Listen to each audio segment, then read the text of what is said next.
Early 20s, I think.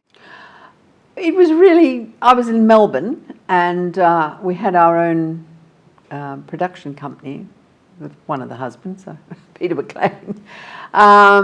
And I knew Phil Webster back then, and Phil just said, I think you can do this, and put me in front of a microphone and showed me how to use it, and there you go.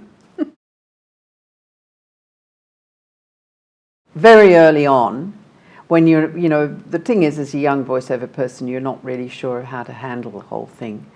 And I think I had a session where they had something like 30 takes. And I would never do that today. If they can't get it in a certain number of takes, then I'm not the person for them.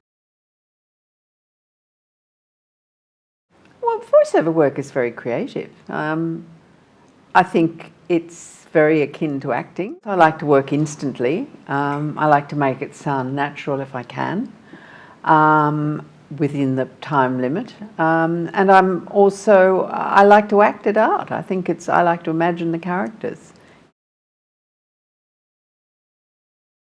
There's been lots over the years. I mean, in the early days when I used to work with Kevin Goldsby, we used to do a lot of ad-lib. It was very funny. And they would take bits of that ad-lib, but nobody has time anymore. Not too much funny has happened for me, but I worked with Miriam Margolyes a lot in London in the early days, and Mim did some naughty things, because she had, I always think that's terribly funny, the fact that she was, I don't know whether you know what Miriam looks like, but she will be the first to admit it, she's short and rather sort of plump with big boobs, and she had a very sexy voice, probably still does, and the young this particular advertising guy booked her on the sound of her voice, thinking that this gorgeous looking doll would come through the door, and Miriam came through wearing her her tracksuit that it's like a, you know, sort of army tracksuit. And he was so rude to her that she just pulled down the bottom of the tracksuit and put her bare bum against the window, and walked out.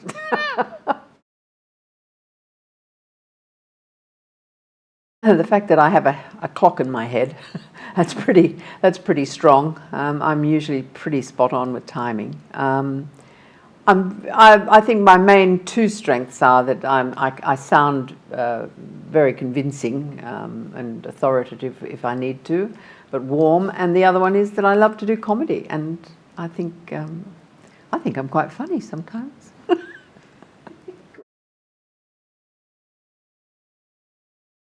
Yes, I mean, earlier on I did lots of cosmetic stuff and close mic work. That was nice. Now I always love my comedy stuff now. I think it's really hilarious, but I can't remember who the clients are anymore.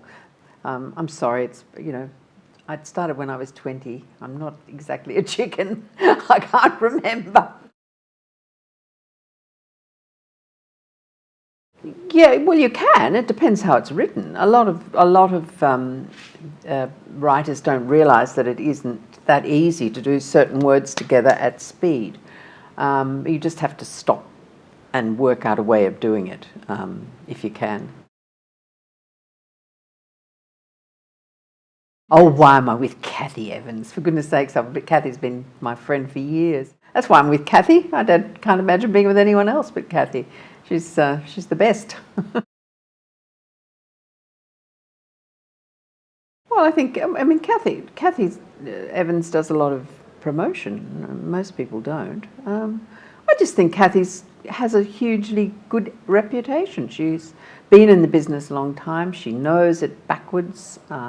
She's been on all sides of it. I mean, when I first met her, I think she was doing reception or booking or something in one of the recording studios. We've all worked around the industry in various things, and Cathy, once she decided to become a voiceover agent, which was such a long time ago, I mean, how would she not know everything? She's just, she knows voices.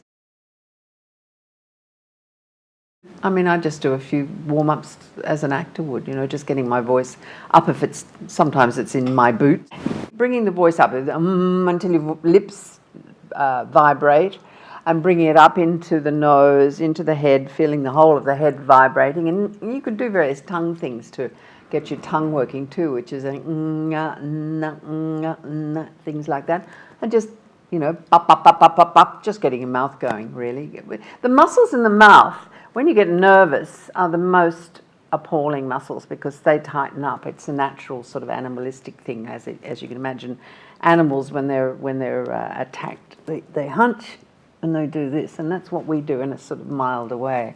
And we have to learn how to loosen this area of our face so that we can work properly. If your lips are working, then you should be able to do any sort of alliteration that's going. Is it warm? Warm. I'm Diana McLEAN, and coming up next is some of my work. This is Bruno. He's reacting to the news that Aldi's dog food is now just $1.19, which is surprising because he has no concept of money, because he's a dog.